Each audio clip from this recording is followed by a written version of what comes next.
Gentlemen, we got to get into this. Now, this is one of those topics that is something that it's a community conversation, right? It's a conversation that Kay Asante has had on his Discord. And folks, let me tell you, the GCP Discord, even though I don't frequent it a lot, it is a great place to go and have a great conversation with fellow gamers. Now, it gets a little bit pointed, and and I would even dare say we call it the octagon of ideas, man. It's the octagon of ideas. Well, it's a little bit more than that, because you're going to get shanked for sure by somebody in there. Maybe even John Wolf, because he's notorious for that. Kay, I want to pass you over the mic, because you had the greatest setup for this conversation, and where all of this stems from. And again, folks, this isn't not. I want you to understand something. I'm not naming the names to throw people under the bus, but in order for you to understand what we're talking about, I have to mention who it is. And as a matter of fact, I'm going to promote his article, and I'm going to add the link to the show notes, because obviously we're talking about him. His name is K-Med, K_Med on Twitter. I've had conversations with him, gentleman of a man. He's never been nasty with me. I've never been nasty with him. We've had some differences of opinion, sure. But where all of this stems from is, and I don't think it's because of K-Med. He is making a point for a general conversation that continues to rage on, not only in the games community, worse off the games media. And it's somehow that Game Pass, and folks, this is the crux of it.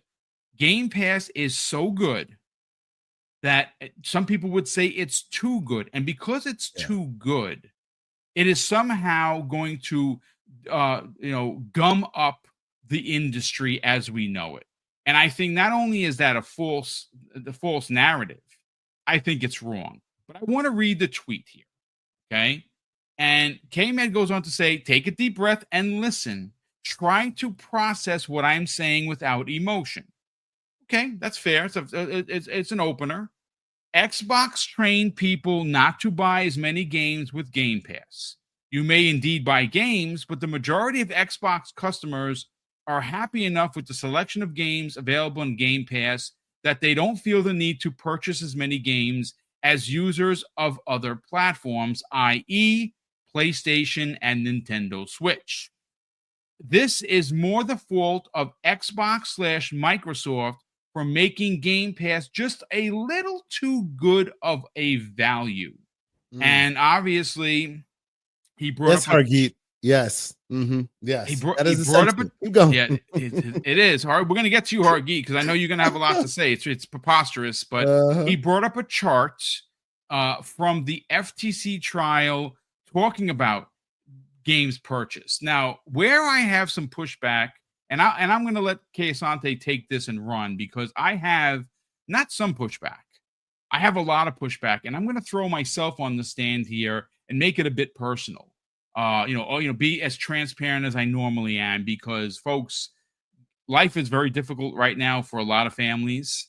And we all know that the first thing that has to go as an adult is your entertainment. Now, whether that be going to the bar with your friends, going to another type of bar with new tops and stuff like that, fine, if that's what you like, going to the, spending money on concerts or ball games, or, a Harley or a new car.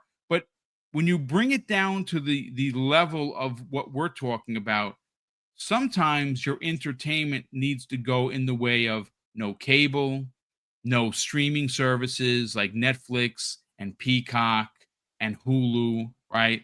And more specifically, that lends to this conversation is buying of video games, especially new games.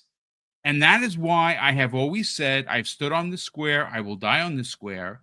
The thing that I love about Game Pass, besides its inherent value, besides the dominance of first party, but the third party indie and second party games that are in there on a monthly basis, and this is me being, you can call me a nerd, you can call me a fool that has, faith in humanity. That's fine. But the one thing that I love about this service is no matter what your financial station is, there is a way for you to afford 10, 15, or even $20 a month to get access to games that if you bought regularly would cost you hundreds, if not thousands of dollars per year. Asante, please help us out with this posting from KMed. So, all right. So we had this conversation about this morning, and honestly, like generally, I don't get it. I don't get it, and I've tried to understand it from many perspectives. Like, I do try because I want to understand why. Like, and I know a lot of people say, "Why do you care?" Right? And clearly, it is to be understood that people care because they want to make sure that the investment that they made is still fruitful and it continues to thrive. Right? But frankly, like every example that you can find where they changed the paradigm of what exists, ultimately it didn't change much, right? My number one thing that I look at these days is Netflix, right? Netflix basically brought about the democratization of movies, right? Before then, you were paying per movie. You just were, right? That's just what we were doing. iTunes made it very easy to buy and rent per movie, and it still exists today. But I would venture to guess that because of some of these things, because of some of these services that are available now, it is probably not this. It's probably not the same level of purchase that used to happen, right? And I know some people will go, it's not exactly the same one for one, but guess what? Every Netflix movie you can go buy on Amazon. You buy it right now, but more often than not, you will most likely opt to use that movie in that rental service, and instead of say going to purchase it like you historically used to, right? With new technology and new times comes new things, right? There was a time where I was using my movie pass subscription and watching like 10, 12 movies a week because I'm a crazy person, right? I was doing that. Did I expect it to last forever?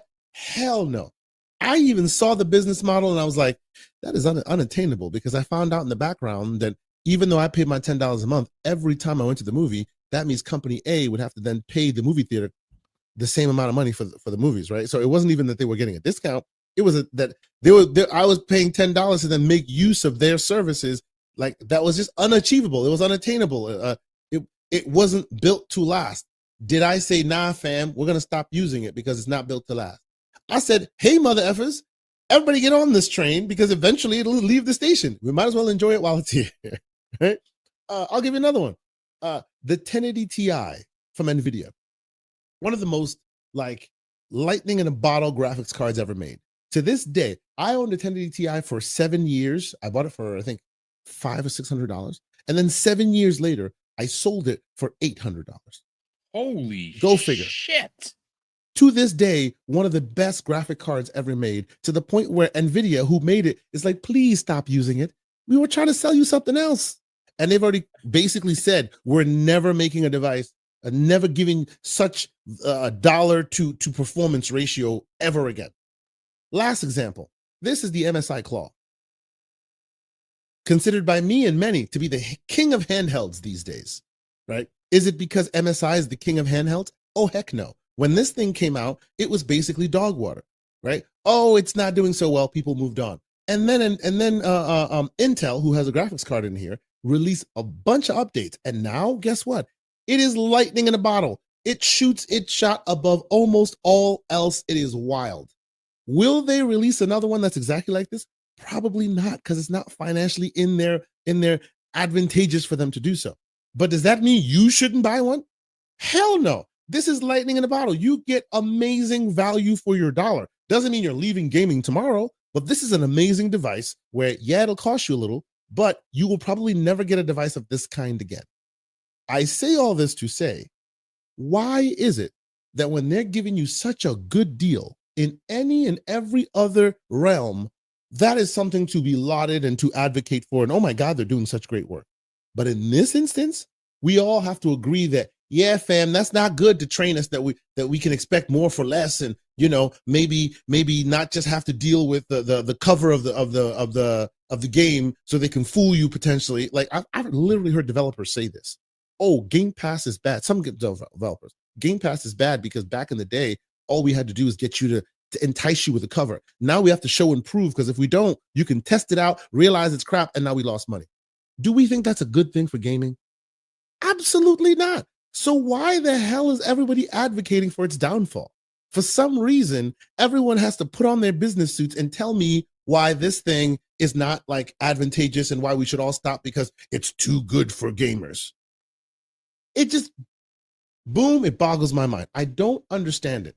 Yes, you want to make sure that your game environment lasts. You want to make sure that gaming writ large lasts, right? Absolutely. I have no issue with that. And that's the reason why we all do the speeds and feeds thing and we all pay attention to what's being done, right? But to say that this thing specifically is too good for games and for gaming, and as such, we have to, we as people should recognize that they are not smart enough to recognize that they're ruining gaming. So we have to be the smart ones and stop, right? And stop letting them pervert gaming by, what did they say? Support the devs and buy your game, as if the developer was like caught like a Pokemon and now is in a bottle and now is in a freaking bull a ball, and we need to save them by buying their game. What? They didn't receive a paycheck. They didn't agree to the deal. Like, it is very wild to me. I don't know why it is that even journalists who I would purport to read and appreciate and all of that still always err on the side of, nah, this thing ain't right. This is not going to work. This is not going to like, I would be like, well, I don't know if it's going to last or not, but please enjoy it while it lasts, because this is amazing. I never hear that. I don't know if it's the Xbox thing. I don't know if it's because of Microsoft. It probably because of Microsoft, because, $1 trillion company, all that. I wonder if we get that much smoke on other subscription services that do similar. I know that none of those are similarly as good as this one is, but I find it so weird that the other services that don't really give you as much, they get to be cool. They get to live. But this one that is so undeniable in the year of our Lord 2025, where every single thing that will most likely be in contention for the Keeleys, with exception of a few, were already in Game Pass this year. And somehow we have to advocate that thing ain't right. I don't understand it. I don't. Because even me, who's not the biggest, hugest PlayStation gamer on earth, I do play PlayStation games and I do enjoy PlayStation games. I am a PlayStation Plus subscriber. Recently, they got me for extra because I was about to cancel, but then I skipped the date. But the credit I will give them is Animal Well and all these other super interesting games that what is Sword of the Sea, that you're just like, I don't know what that is. You end up playing it, you're like, yo, these guys have a gift to get some really interesting zeitgeist moving small titles in their subscription service. So if nothing else, because of that, PlayStation Plus is actually pretty damn good. If you're looking for that cute little interesting little awesome thing that you didn't know you wanted. I was blown away when I saw Animal Well on there. I was completely like, I thought it was fantastic that Sword of the Sea is on there this year, because Sword of the Sea, let's keep it a buck. That game is amazing. Everybody should play it. If you're an Abzu player, if you're a Journey player, Sword of the Sea is for you, and it's on PlayStation Plus right now. So how come I, a person who's more on the Xbox side of the house, whether it be on PC or whatever, even I can see the value, but somehow other people look at that value and go, yeah, that's just too good, man. That's a poison pill. It's a trap. Akbar, let's get away from that. I don't understand. I don't understand. Seriously, like this is the conversation you and I have been having, right? Like, I just don't understand why it is that writ large folks can't see it for what it is. And it's like there's this emotional tie-in where they pretzel themselves into not presenting all this data only to then kind of say, I don't like it. But they won't admit that. You know what I mean, Boom? Like, honestly, this is just me possibly just venting. I don't understand why it is that there's not a single one, whether it be on, well, not a single one that you can look at and just say, look, he's purporting to speak to the truth, because to the point of it, right? And I'm sure Hargeet can attest as well. They don't share all numbers. They don't make it very clear what it looks like. So there's some fudging there, right? And they do that. All of them do that, right? They don't share every piece of the puzzle because they want to keep some of that close to the vest, right? But for some reason, theirs is the only ones that proves that they're lying. Everyone else can kind of just keep the rest under the rug and we're fine. I don't know why that specific equation happens all the time. And it keeps trying to take down Game Pass, which I got to tell you, I don't see that one necessarily like going anywhere, because I'll tell you, I just came back from Gamescom. The Xbox logo was everywhere. The Game Pass logo is even bigger everywhere. That thing ain't going anywhere. And the more people use it and the more fantastic people like talk about it in the zeitgeist, the more the company's learning that, oh, not only do you like Game Pass, you like Game Pass when it releases day one, exclusive, awesome, next gen stuff. Ah, interesting. We now know it and we'll use it for next time.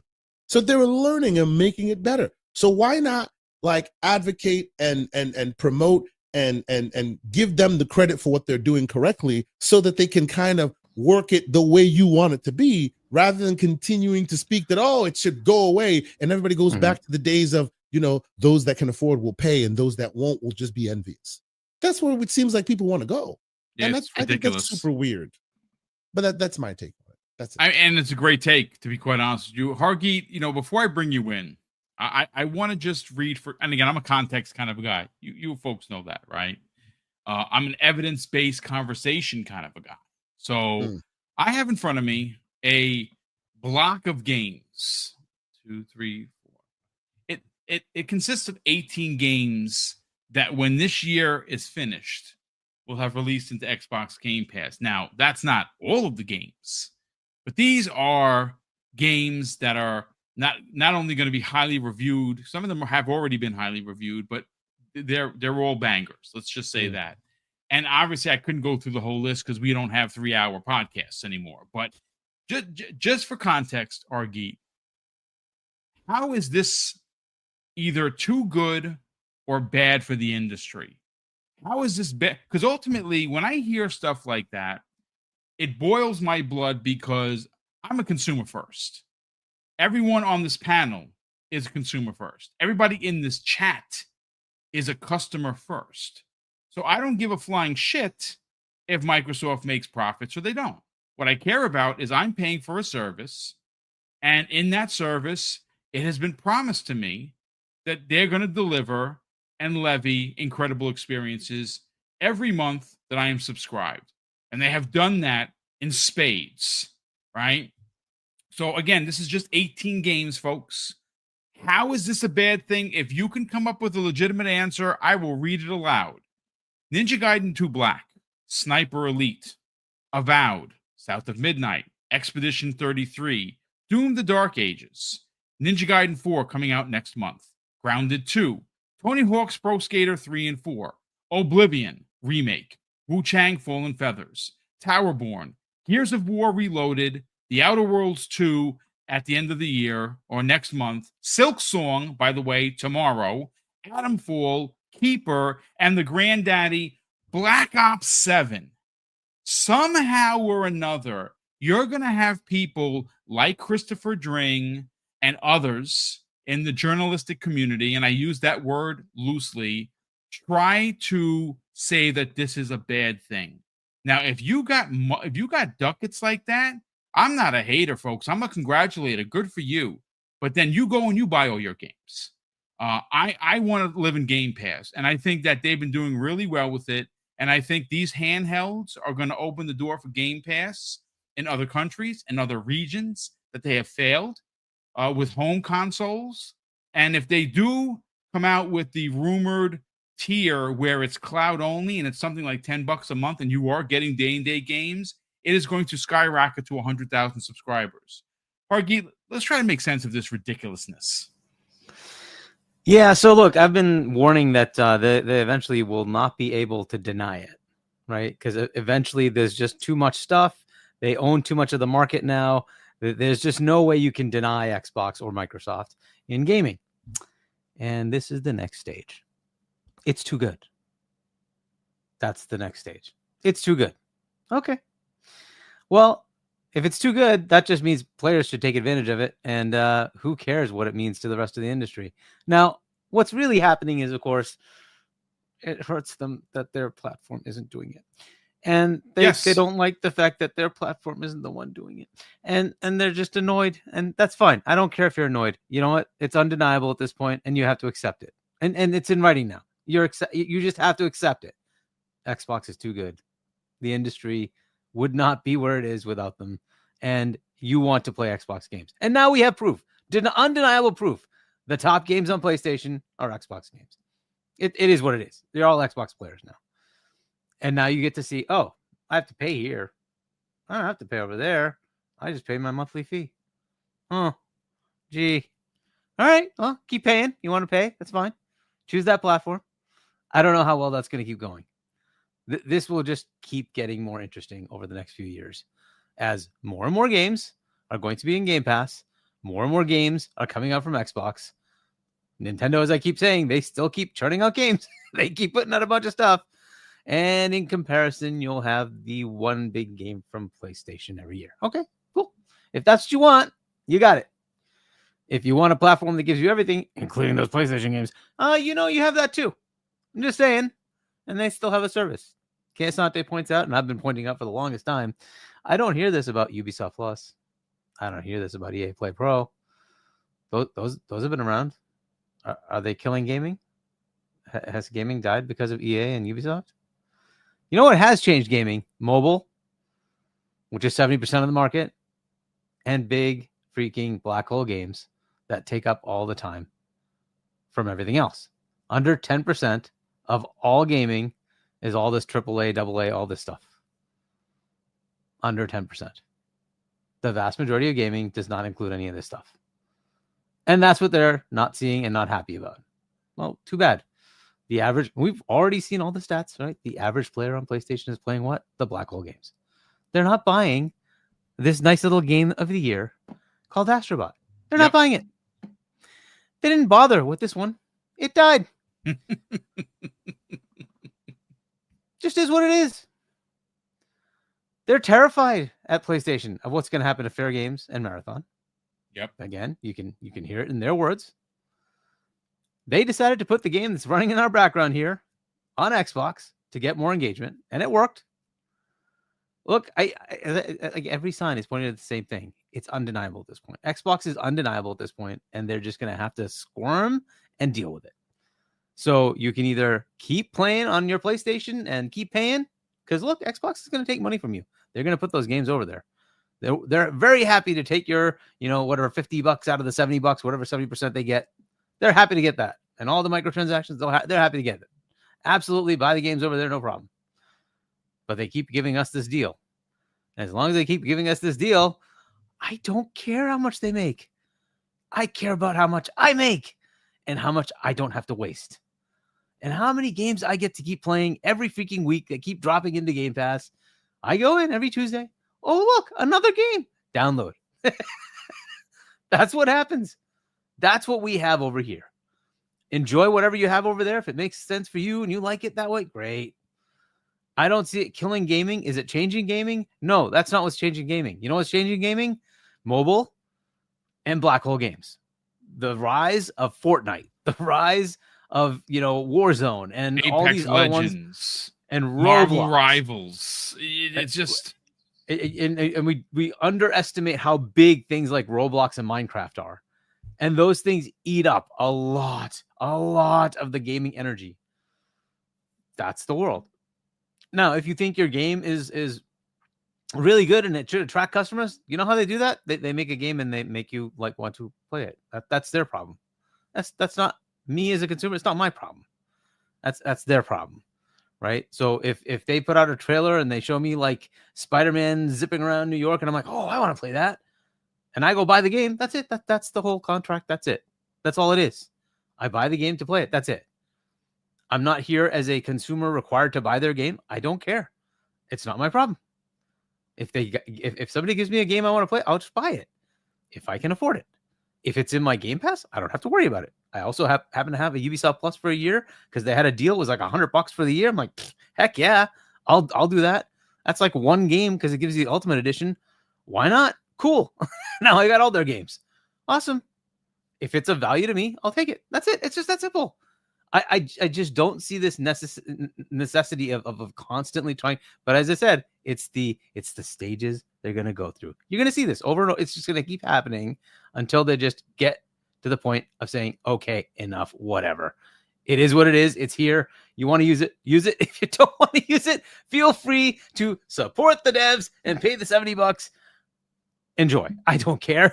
I get it for 20. I actually get it for cheaper than that. I still find deals all the time for Game Pass. So I just get it for like 11, $10, whatever. Fine. If you can find the deals, go for it. I don't care. I'm not here selling Microsoft. I'm not here selling Sony. I'm not here selling Nintendo or anything else, Steam, whatever. Enjoy all those platforms. I don't care. Play games. That's it. We're supposed to play games. We should be talking about, hey, look at this game that we're seeing here. Awesome. Co-op play. You get to fight all these things and then zoom out. I think that's what you want. You just want to play, have fun, right? That's what this should be about instead of this constant negativity. So is it changing gaming? Of course it's changing gaming.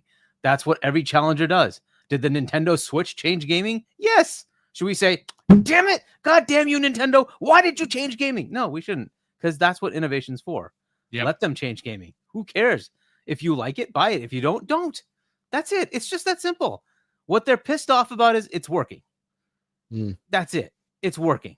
And they have games people want to play. Like you guys mentioned, all like the game of the year, contenders outside of Death Stranding 2 and Ghost of Yotei, which is likely going to be there, are in Game Pass. It's like, okay, fine. Like, is that a problem? Is that a bad thing? Like, whatever, right?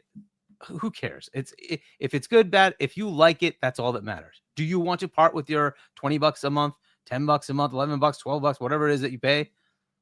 Then part with it. The whole need to continue to keep bashing Xbox is just, it's going to keep getting tired. And most people who are like, well, I like it. I don't care if you keep telling me it's bad. I'm just buying it. We'll just shut these people up. That's it. That's what's going to happen. It's becoming undeniable. As I said, it's going to happen. It's going to become undeniable. There's nothing they can do about it. They're too big. If they pick up another publisher, there's just, what are they going to do? How many times are they going to say no? It is what it is, guys. It's inevitable. Just deal with it. You get the EA games and all of Xbox, which is a lot of games. And not to mention just surprise hits like Expedition 33, right? They just come out as Blueprints. Was that the other one? Yeah, Blueprints was a Game of the Year contender. Right. So, of the year. Whatever, right? It's like, it's up to games to come in and say, I'm good, come and play me. That didn't stop other games from selling well. KCD 2 did pretty well. Baldur's Gate did pretty well, right? Again, there's plenty of games out there. Path of Exiles, it's doing great. It's in preview. It's still like Path of Exiles 2. It's still in preview. But either way, it's still, how many people put hundreds of hours in that game, right? It is what it is. It's fine. It's up to people to make a game compelling enough to get your money. It's up to them. It's not up to us. And it's not my problem or anybody on this panel's problem to make sure Sony makes money or Nintendo makes money or Steam makes money or Xbox makes. I don't care. Yeah, that's not my problem. Right. It's my problem is, how do I get through my backlog of games and enjoy them? That's it. That's my problem. That's it. Right. The next cool piece of hardware kit, if I want to buy it, I'm going to buy it. If I don't need it. That's fine. That's it. I don't know how we got to these points of like, I need to support this, that. If you need to support devs, well, you did a pretty poor job with this picture right behind me. That dev's gone. You didn't play the game. It died. That's not my problem. It's not any player's problem either. It wasn't compelling enough. That was their problem. It's just the way it is. If you want to play the other side of it, then what happened? What happened? Go write the articles. What happened? Blame Game Pass? Is that what you're gonna do? Like, go away. Well, that's probably what would have been the next thing. I mean, again, one of the narratives that continues to be a part of the games industry, both through the community side of things and through the journalistic side of things, is we're conditioned not to buy games. I got news for you folks, and I had this conversation with Case out there early this morning. Right, like there you go. That's the one. I mean, how many people bought it? They're closing in on 1 million already in a couple of days. considering how niche this game is, because a lot of people don't even know what this game is, right? They released it on Xbox. If 1 million people bought it, is that good or bad? I mean, that's up to you to determine. I think it is good in a couple of days. But So is Boom, it record? Yeah. real quick, just to add to that good or bad comment, I think what people fail to understand is when you get to go to the movies for free, you buy a lot of popcorn. That's Like, true. That's what happens, right? You didn't use the money you had in your pocket to buy the movie. You already got the movie, so now you'll buy popcorn. You'll buy extra drinks. You'll do. This is what happens all the time. Or maybe you get a popcorn subscription, or you get a movie subscription. So now, when that one movie or whatever comes out that's not part of your sub, you are easily able to buy it, a la Helldivers too. Yep. Because most of the stuff you have on your to-do list is going to be Silk Song and the others in Game Pass already. So you got money in your pocket, burning a hole, ready to help you buy those games that don't come. People don't get that. Yeah, I agree. Yeah, I mean, like the DLC for Indiana Jones, right? How many people bought the expanded to play early? Exactly. All that it just happens all the time. Yeah. I mean, I already bought the $30 Vault Edition pack for Call of Duty Black Ops 7. Mm-hmm. Like, it's in my service. Take my money, and you know something? I'm probably going to buy skins like I've been buying for Black Ops 6. So they're going to get my money one way or another. And that's the other thing that I want to add to the conversation before we do, read the super chats and get on out of here, because we're closing in on the 90-minute mark. But what Game Pass does for me personally, this is where I'm going to get personal, folks. I'm not going to tell you what my salary is per month, right? That's private. But I'm a retired guy. I don't make overtime. What my salary is what I did to get, at the end of my 21-year career, and it's my pension. I worked super hard for it. But like I've said before many times, it's a great pension. It covers all my medical needs, vision, dental, health, you name it. So it's good, but it has a ceiling. And in 2025, when everything is so expensive, what Game Pass does for me personally, and this is where I become transparent, is it allows for me to go out and buy like Shinobi's collector's edition from Limited Run. Like it just came in today. I still buy a ton of PlayStation and Nintendo Switch games. But if I did not have Game Pass and I was buying, let's say, all of the games that came out for Xbox this year, on top of everything else, I'd have to not buy something else. I'd have to look for a deal. I'd have to buy them used, right? I'd have to go to eBay to pick up a game for the Switch, like Donkey Kong Bonanza, but I don't have to do that because of Xbox Game Pass. I think that really does get lost in translation in the conversation. It just really does. People just think, oh, it's an Xbox thing. It is not just an Xbox thing. If you have Xbox Game Pass and you play your games through the service, could you spend money? Can you buy microtransactions? Like I just blew myself up over here. Oh my God, awful. Yes, you could, but you can also buy other games, which is something I quite frankly enjoy doing. And with Game Pass, it allows me to do it. Again, folks, I don't want to beat the horse, but I just think that this narrative of Xbox players are trained not to buy games is preposterous at best. It has no legs whatsoever to be a variable conversation to have, or to even try and make a point of. I'm sorry. I'll even go as far as, so what if they don't? How is that anybody's problem? Exactly. Like, it's up to Helldivers enticed enough people to buy it. That's what you got to do. Just entice people to buy it, right? Yeah. I wanted Mafia Old Country, so I bought it. That's it. It's just that simple. Yeah. If you want it, buy it. It's not on us to buy every game. It's just not. There's also that many more games coming out all the time now. We just get games you can only buy so much, play so much, right? I say I'm playing more because of Game Pass. I've probably bought more games, even though I have Game Pass. And it's because, well, okay, that game is cool. I'm going to buy it versus I already have a game. I'm not going to buy another game. Right? Yeah. Now it's just like my backlog just continues to grow. I was like, yeah, okay, fine. But I like this game. I'm going to just buy it anyway. Right. And many of us many of us play the game, love it so much that it has to become part of the collection. Games you would have never bought day one. Yep. So you end up buying a lot more games. games I would have never given a chance. Yeah. All sorts of series of games I've never given a chance before. I'm like, oh, it's here. Oh, this is actually pretty good. I've bought sequels to games that I would never have played ever because Game Pass put the game in Game Pass. It's like, Yeah, you go. hey, they just won.